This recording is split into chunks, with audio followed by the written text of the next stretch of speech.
2 Timothée chapitre 1. Nous commençons au verset 1. Paul, apôtre de Jésus-Christ par la volonté de Dieu, pour annoncer la promesse de la vie qui est en Jésus-Christ, à Timothée, mon enfant bien-aimé, que la grâce, la miséricorde et la paix te soient données de la part de Dieu le Père et de Jésus-Christ notre Seigneur. Amen. Je suis Timothée. Je reçois le conseil ce matin de la bouche du serviteur de l'Éternel. Il donne des instructions. Et la parole de Dieu dit, ces choses restent écrites pour nous et pour la génération future. Cette parole d'exhortation a édifié Timothée dans sa conduite. Et nous voyons la conduite de Timothée. Nous avons vu la fin de la vie de Paul, de même dans ce livre de la vérité. Et aujourd'hui, Paul, serviteur de l'Éternel, Timothée qui était instruit à ses pieds, il lui donne le conseil. Je suis Timothée aujourd'hui pour écouter Paul. Je suis Timothée aujourd'hui pour recevoir ce conseil. Je suis Timothée aujourd'hui pour mettre en pratique ce conseil transmis par l'homme de Dieu au peuple de Dieu. Amen. Nous continuons la lecture. Nous continuons au verset 3. Rendons grâce à Dieu que mes ancêtres ont servi et que je sais avec une conscience pure de ce que nuit et jour je me souviens continuellement de toi dans mes prières, me rappelant tes larmes et désirant te voir afin d'être rempli de joie, gardant le souvenir de la foi sincère qui est en toi, qui habita d'abord dans ton aïeul Louis et dans ta mère Eunice, et qui, j'en suis persuadé, habite aussi en toi. Ses parents ont servi Dieu. Paul a connu ses parents étaient zélés. Timothée de même, quand Paul fait mention de ces larmes qui coulent, c'est pour le service de Dieu. Timothée certainement avait ce désir dans le cœur que la parole de Dieu, que tous écoutent la parole de Dieu. Il mettait en pratique. Dans la souffrance, dans les gémissements, il pleurait que l'œuvre de Dieu marche. Ça laissait le souvenir de sa vie dans la pensée du serviteur qui, nuit et jour, et ne cessait de prier pour lui. Des personnes engagées pour l'œuvre soutenant méritent que jour et nuit même on prie pour nous. Je nous exhorte ce jour parce que beaucoup de temps, vous ne causez que des sujets qui doivent nous amener à venir dans vos maisons arranger les problèmes de vos maisons. Venir dans vos maisons résoudre des problèmes de ménage. Je vais vous exhorter ce matin. Je ne dois plus ménager même du temps pour cela, mais je dois sanctionner. Parce qu'il est dit que ceux qui ont cru en Jésus sont des messagers de paix. Des messagers de paix. Je vais passer à une autre vitesse de sanction pour l'homme ou la femme qui doit encore troubler le peuple de Dieu. Nous ne sommes pas là pour résoudre les problèmes des maisons. Nous sommes là pour le service de Dieu. Nous sommes là pour le service de Dieu. Je vous exhorte, ce qui reste à faire, c'est de se soucier que l'œuvre de Dieu avance. Et non venir dans vos maisons résoudre les problèmes. Quand il y aurait encore des sujets ainsi, alors je prendrai la parole de Dieu dans le livre de 2 Corinthiens 10. Quand on vous a déjà enseigné ce qui doit être fait et qu'il revient encore en rebondi, l'ancienne vie et la mauvaise vie, nous sommes aussi prêts quand l'obéissance est parfaite, de punir la désobéissance. Nous allons mettre ces paroles en pratique. Ne pensez pas qu'il y a une parole ici qu'on ne va pas mettre en pratique. On va mettre ça en pratique. Nous allons mettre cela en pratique. Si depuis longtemps, ce passage on lit et on pense que ça s'adressait aux Corinthiens comme les païens disent, c'est que les Corinthiens là sont ici. Nous allons mettre ça en pratique. Pour ceux qui veulent passer le temps à troubler le peuple de Dieu, nous allons passer à une autre vitesse. Vous allez trouver le monde ou la religion avant de faire cela. Les enfants de Dieu, Dieu a dit, je vous donne la paix, je vous laisse la paix. Je ne donne pas comme le monde la donne. Nous avons reçu la grâce de rencontrer celui qui donne la paix. Et si nous avons reçu la paix de Dieu, nous n'allons pas nous laisser être troublés par ceux qui veulent être troublés. Amen. Oui, bien aimé, on continue. Nous continuons au verset 6. C'est pourquoi je t'exhorte à ranimer le don de Dieu que tu as reçu par l'imposition de mes mains. Je t'exhorte à ranimer le don de Dieu que tu as reçu par l'imposition de ses mains. Beaucoup ici ont reçu ce don de la grâce. Mais, et ce sont les mêmes qui se plaignent chaque jour de leur sort. Comme la parole de Dieu indique bien dans le livre de Jude. Ce sont des gens qui se plaignent de leur sort. Ce sont des personnes qui murmurent. Ils ne s'attachent pas à ce que Dieu a dit. Le Seigneur a dit dans Malachie, mettez en pratique la parole et vous verrez si je ne suis pas Dieu pour agir dans vos vies. Alors que chacun se plaigne de ses propres péchés.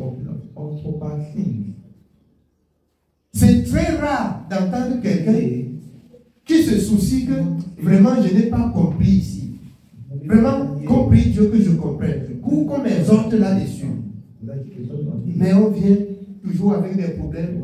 C'est ménage, c'est ceci, c'est mon frère, c'est le travail. Je ne suis pas là pour résoudre les problèmes de ménage, pour résoudre les problèmes de travail, pour résoudre les problèmes des familles.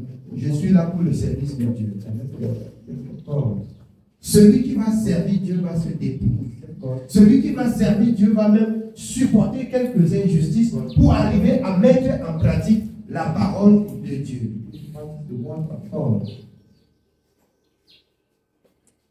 Nous devions donner la possibilité aux autres au dehors d'entendre le Dieu créateur parler. Amen. Oui, bien.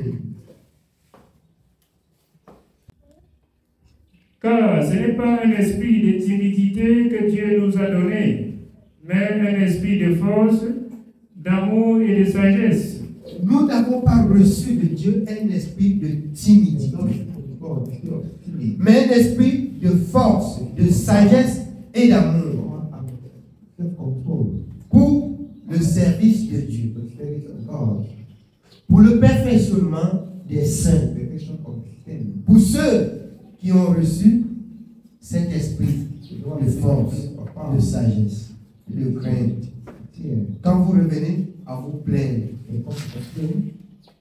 quand vous revenez à vous plaindre, bien aimé, vous présentez que la parole de Dieu n'est pas juste. Vous présentez que la parole de Dieu n'est pas juste. Vous démontrez dans votre conduite que ce que Dieu a dit n'est pas ça. Que ce que Dieu a dit a changé. Je vais vous dire ce matin que c'est vous qui avez changé. Dieu n'a pas changé. Dieu est le même. C'est nous qui changeons. Dieu n'a pas changé. Et si Dieu ne change pas, ne changeons pas aussi et marchons comme lui-même il a marché. Vous allez voir que des obstacles sur la route seraient balayés. Les obstacles sur la route seraient balayés. Le Seigneur, il a gardé la parole du Père. Je parle de Jésus-Christ venant des chair. Et c'est cette parole que Jésus a gardée, que Jésus a transmise. Il disait qu'il n'a transmis que ce qu'il a reçu du Père. Toi aussi, à ton tour, transmets ce que tu as appris de la sainte doctrine. Et la sainte doctrine va te délivrer de tout mal. Ton pasteur ne peut pas te délivrer. Ton pasteur ne peut pas résoudre ton problème. Quand on est pasteur pour diriger, instruire et donner le conseil au peuple. Voilà comment vous devez marcher pour plaire à l'Éternel. Amen. Oui, bien. N'aie donc point honte du témoignage à rendre à notre Seigneur, ni de moi, son prisonnier, mais souffre avec moi pour l'Évangile. Par la puissance de Dieu qui nous a sauvés et nous a adressé une sainte vocation, non à cause de nos œuvres, mais selon son propre dessein et selon la grâce qui nous a été donnée en Jésus-Christ avant les temps éternels. Souffle avec moi pour l'Évangile. Vous savez, bien-aimés, je ne sais pas si tout le monde comprend ce que je comprends. Paul exhortait Timothée, sachant qu'il y a beaucoup de souffrance dans le message, apporter le message. Mais c'est le peuple de Dieu aujourd'hui qui apporte même encore des souffrances pour augmenter sur ce que nous rencontrons tous les jours dans le service de Dieu. Au lieu de souffrir avec nous dans quelques injustices, au lieu de souffrir avec nous pour soutenir cet évangile, mais on souffre encore pour augmenter la peine à celui qui porte le message. Chacun pense qu'on vient, on va verser les choses de sa maison, on va verser, et la solution se trouve dans la parole. La solution de chaque chose. Si vous méditez, si vous lisez, dans l'esprit de lire et mettre en pratique, non pas comme lisant les romans, vous allez trouver la sagesse, vous allez avoir de l'intelligence pour diriger vos maisons. Pour diriger vos maisons.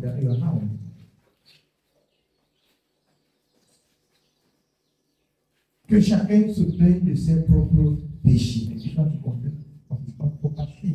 Si nous écoutons Dieu, si nous marchons selon la parole de Dieu,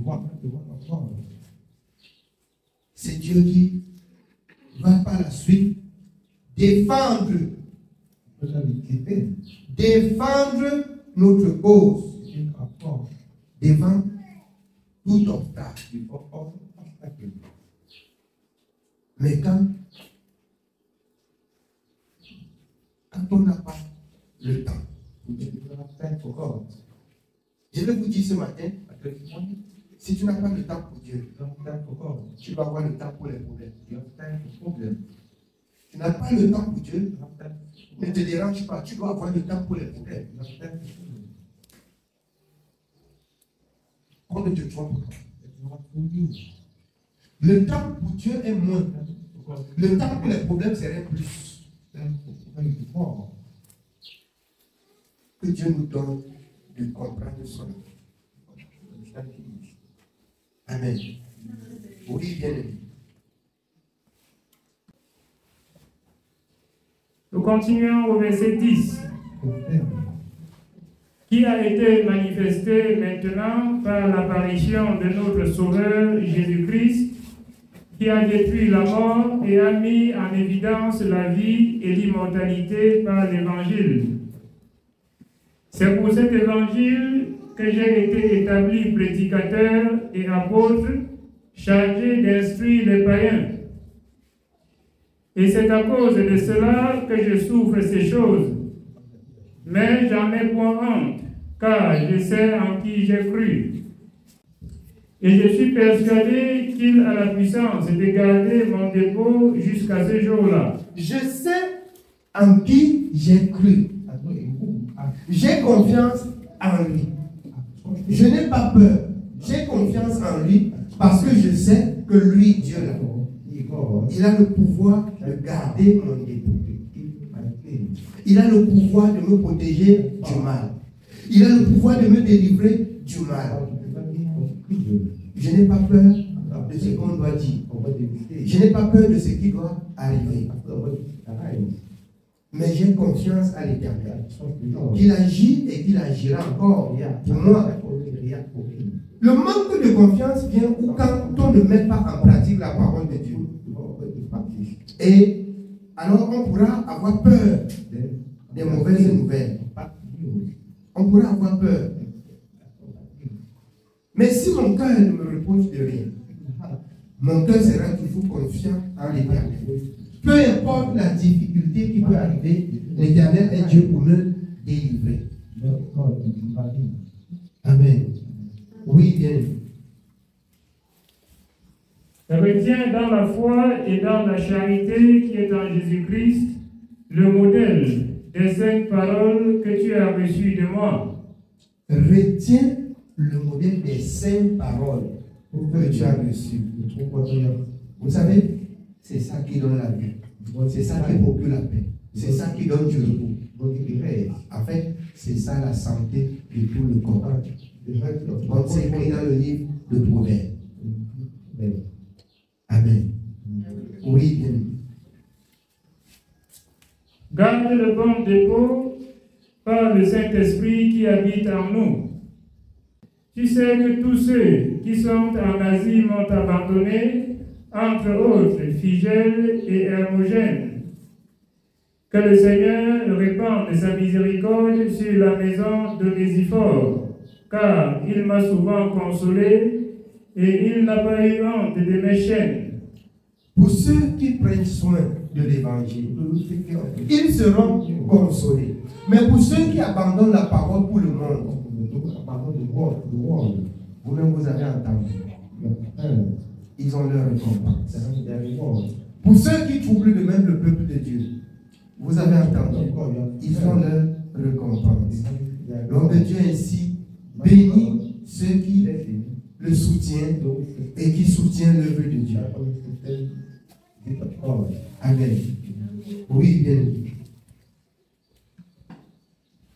Au contraire, lorsqu'il est venu à Rome, il m'a cherché avec beaucoup d'empressement et il m'a trouvé. Que le Seigneur lui donne d'obtenir miséricorde auprès du Seigneur en ce jour-là. Tu sais mieux que personne combien de services il m'a rendu à Éphèse. Nous continuons au chapitre 2. Toi donc, mon enfant, fortifie-toi dans la grâce qui est en Jésus-Christ. Et ce que tu as entendu de moi en présence de beaucoup de témoins, confie-le à des hommes fidèles qui soient capables de l'enseigner aussi à d'autres. Ce que tu as entendu, mon frère, ce que tu as appris de moi, l'apôtre Paul, garde, confie aussi à ceux qui soient capables. Quand je regarde souvent le peuple de Dieu, je me pose la question souvent, les qui vont être aussi capables de recevoir et d'aller aussi annoncer. S'il y a des plaintes tous les jours,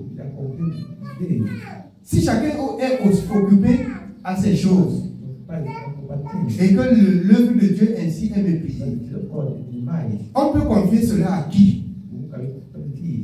C'est là le problème. On confie cela à qui?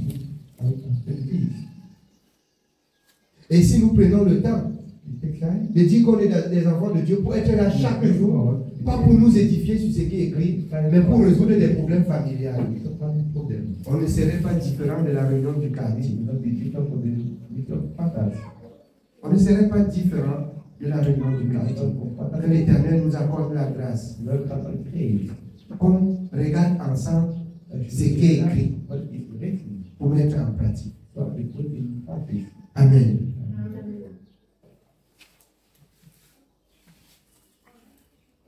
souffre avec moi comme un bon soldat de Jésus-Christ. Il n'est pas de soldat qui s'embarrasse des affaires de la vie s'il veut plaire à celui qui l'a enrôlé. Et l'athlète n'est pas couronné s'il n'a combattu suivant les règles. Il faut que le laboureur travaille avant de recueillir les fruits. Alors, l'athlète n'est pas couronné s'il a combattu en suivant les règles du jeu. Si tu sais Dieu sans connaître Dieu, sans marcher selon la parole de Dieu, voilà ce qui est dit. Comment pourras-tu attendre la couronne, être couronné comme Paul à la fin de tes jours? Il y a des règles selon la sainte doctrine. Il y a la conduite à tenir. Pour ceux qui, dans la maison de Dieu, sont des pécheurs par excellence. Chaque fin de semaine, on va au pèlerinage, on se repent. Chaque fin du mois, chaque jour, la repentance. Vous allez vous repentir jusqu'à rentrer dans les temps du feu avec votre repentance. Dieu est celui qui a dit qu'on ne pratique pas, le juste ne pratique pas le péché. Le juste n'abandonne pas la justice. Mais le juste marche dans la sainteté et persévère, comme c'est écrit dans le livre de Matthieu. Seuls ceux-là qui vont persévérer jusqu'à la fin seront sauvés. Amen. Nous continuons au verset 7. Comprends ce que je dis, car le Seigneur te donnera de l'intelligence en toutes choses. Quand on a le désir, la pensée de mettre en pratique, c'est là que Dieu vient au secours pour te donner de comprendre. La parole de Dieu dit dans Jean 15, c'est à cause de la parole que vous avez entendue. La parole là vous rend saint. Vous êtes purs à cause de la parole que vous avez entendue. Alors, pour ceux qui sont purs, toute chose est pure pour ceux qui sont purs. Rien n'est pur pour ceux qui sont souillés et incrédules. Parce que beaucoup entendent, beaucoup viennent à l'église comme pour dire comment on va dire, qu'est-ce qu'on va dire si on ne va plus à l'église. Et beaucoup sont là parce que on dépense beaucoup dans la tradition, mais pas parce qu'on a cru. On dépense beaucoup dans la tradition. Si tu vas à l'église, on va dire maintenant tu es de l'église. Si tu es de l'église, et quand tu ne mets pas la parole de Dieu en pratique, la tradition là va t'arrêter. Parce que ce sont des esprits que tu as passé ta vie à nourrir. Et quand tu vas cesser de les nourrir, je vais vous dire, quand on a grimpé sur l'arbre, tenant les branches, si on lâche l'autre branche sans tenir l'autre, on va tomber. Pour que tu quittes des esprits que tu as passé ta vie à nourrir, il faut que l'esprit supérieur soutienne ta marche. Là, tu peux sortir vainqueur. Sinon, tu vas souffrir. Cet esprit reviendra pas pour te faire du bien, mais pour te faire du mal. Voilà pourquoi on dit ils sont des chrétiens et ils meurent subitement. Vous mourrez subitement que vous avez gardé la parole de Dieu, car le malheur atteint souvent le juste, mais l'Éternel en délivre toujours. L'Éternel ne laisse pas mourir le juste. C'est la vérité. Je dis et je rappelle qu'il faut peuple de Dieu. Ne soyez pas dans la maison de Dieu parce que vous fuyez les dépenses du monde. Soyez dans la maison de Dieu parce que vous avez cru et parce que vous êtes en train de servir le Dieu créateur et que vous allez persévérer et demeurer dans la parole du Dieu créateur. De grâce, je dis chaque jour, ne soyez pas en balade dans la maison de Dieu. Amen. Oui, bien, on continue. Nous continuons au verset 8. Souviens-toi de Jésus-Christ, issu de la postérité de David, ressuscité des morts selon mon évangile, pour lequel je souffre, jusqu'à être lié comme un malfaiteur. Mais la parole de Dieu n'est pas liée. Nous pouvons souffrir à l'égard de l'évangile, mais on ne peut pas attacher l'évangile. Si on nous attache parce que nous avons prêché l'évangile, pendant qu'on nous attache, de l'autre côté, les autres prêchent. Si nous gardons la parole de Dieu, si nous faisons la volonté de Dieu, ça voudrait dire une journée, ou une minute, ou une seconde ne peut pas passer sans que Jésus ne soit annoncé. S'il n'est pas annoncé au marché Congo, certainement, ce qu'il est annoncé dans le cité belge, ce qu'il est annoncé, bien aimé, certainement, si nous mettons en pratique la parole de Dieu dans le Congo, ce qu'il est annoncé partout ailleurs, nous sommes dispersés. S'il n'est pas annoncé dans la seconde là, que chacun soit armé de cette même pensée que ma conduite, c'est pour annoncer l'évangile. Celui qui se heurte sur toi entend les paroles de Dieu. On ne peut pas mettre en prison la parole de Dieu. On peut mettre un homme en prison. Mais on ne peut pas mettre en prison la parole de Dieu. Amen. Oui, bien. C'est pourquoi je supporte tout à cause des élus, afin qu'eux aussi obtiennent le salut qui est en Jésus-Christ avec la gloire éternelle. L'apôtre Paul fait même mention, c'est pourquoi il supporte tout à cause des élus. Toi aussi, apprends à supporter quelques injustices à cause de ceux-là qui te regardent comme serviteur, comme servante de l'Éternel. Apprends à ne plus trop te plaindre. Apprends à donner gloire au nom de l'Éternel dans l'obéissance de la parole de Dieu.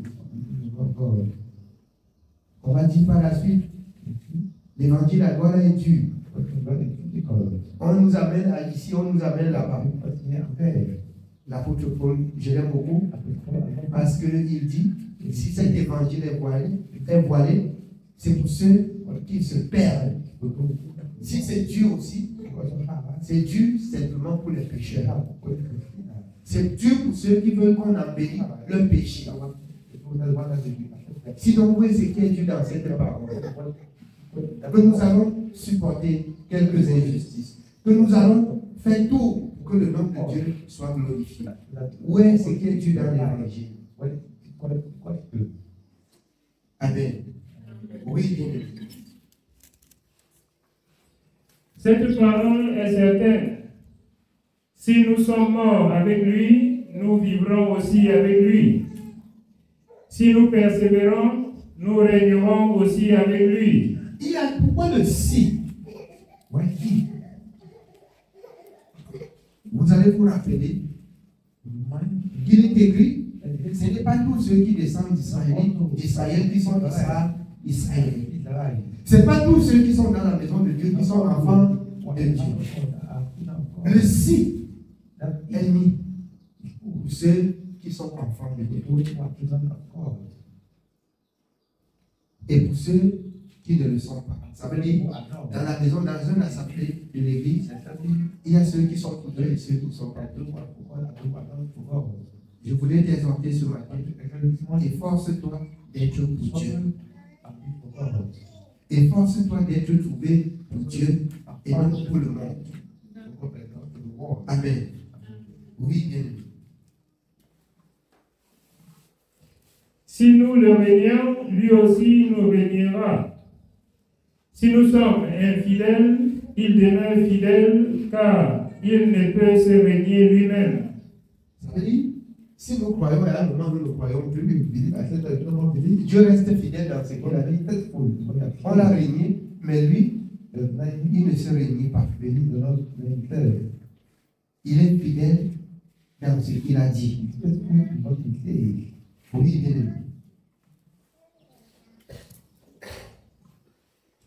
Rappelle ces choses en conjurant devant Dieu qu'on évite les disputes de mots qui ne servent qu'à la ruine de ceux qui écoutent.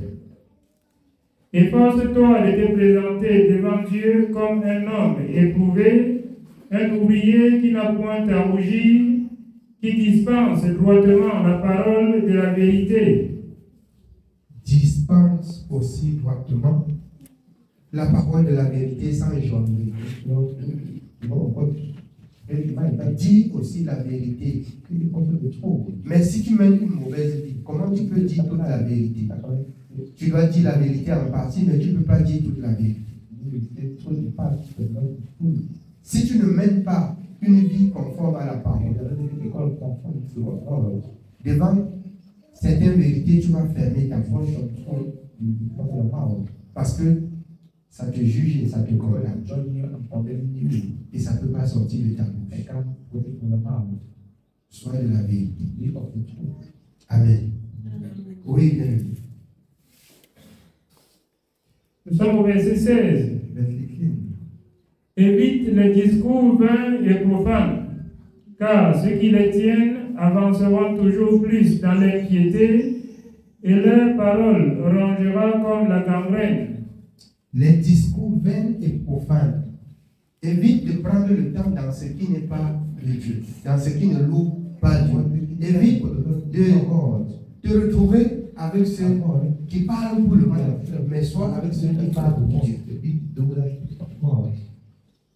Nous sommes dans le monde. Il est évident que nous ne puissions pas quitter le monde, mais nous n'allons pas être comme le monde dans le monde. Il doit y avoir la différence entre celui qui a cru et celui qui n'a pas cru. On voit le monde médit, on entend aussi les enfants de Dieu médit. On voit les gens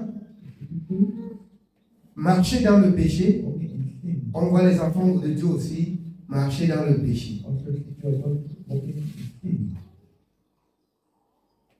Qu'est-ce qui fait donc la différence entre le croyant et le non-croyant? Ça devrait être cette conduite de la sainteté. Amen. Oui, bien. De ce nombre sont Hyménée et Philette, qui se sont détournés de la vérité, disant que la résurrection est déjà arrivée et qui renverse la foi de quelques-uns. Néanmoins, le solide fondement de Dieu reste debout avec ces paroles qui lui servent de sceau. Le Seigneur connaît ceux qui lui appartiennent. Et quiconque prononce le nom du Seigneur, qu'il s'éloigne de l'iniquité. Si tu prononces le nom du Seigneur, si tu te dis bien être enfant de Dieu, éloigne-toi du péché. Éloigne-toi du péché. Quiconque prononce le nom du Seigneur s'éloigne de l'iniquité. Le peuple de Dieu doit être saint car Dieu lui-même est saint. Amen. Oui, bien. Dans une grande maison, il n'y a pas seulement des vases d'or et d'argent, mais il y en a aussi de bois et de terre. Les uns sont des vases d'honneur et les autres sont d'un usage vil. Bien-aimés, nous comprenons bien cela. Dans la maison de Dieu, beaucoup sont utiles à Dieu et beaucoup ne servent à rien. Mais ici, l'exhortation fortifie ceux qui servent à quelque chose et rappelle ceux qui ne servent pas à quelque chose de racheter le temps pour être utile à Dieu. Amen. Oui, bien.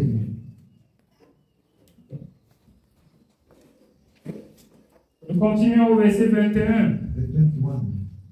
Si donc quelqu'un se conserve pur en s'abstenant de ces choses, Il sera un vase d'honneur, sanctifié, utile à son maître, propre à toute bonne œuvre. Fuis les passions de la jeunesse et recherche la justice, la foi, la charité, la paix avec ceux qui invoquent le Seigneur d'un cœur pur. Recherche avec ceux qui invoquent le Seigneur d'un cœur pur. Il y en a aussi qui invoquent le Seigneur d'un cœur souillé.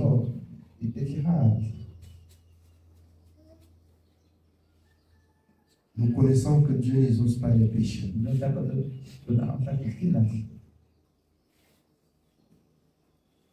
Nous connaissons que Dieu n'exauce pas les péchés.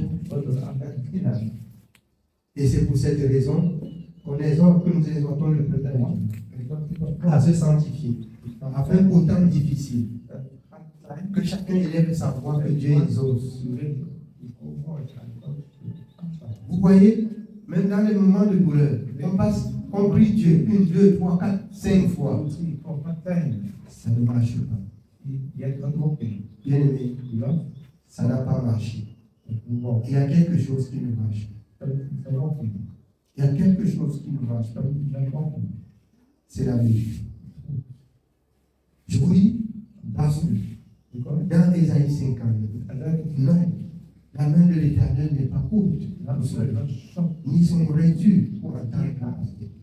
Mais ce sont vos péchés qui mettent une séparation entre vous et votre Dieu. Ce sont vos iniquités qui nous privent de sa grâce. Sinon, il est écrit, quiconque invoquera ce nom sera sauvé. C'est la vérité.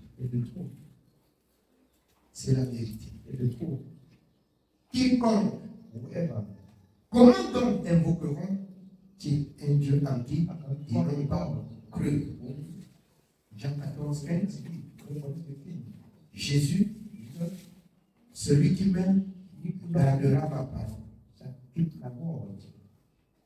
Alors, nous retournons dans Samuel, il ne laissa tomber la terre aucun des paroles de l'Éternel. Si toutes ces choses ne sont pas réunies, c'est qu'il y a certainement une parole qui est tombée. C'est qu'il y a certainement dans le cœur qui n'est pas ferme dans la croyance. Amen. Que le Seigneur nous accorde la grâce d'avoir foi en lui. Amen. Que le Seigneur nous bénisse. C'est le message de ce matin.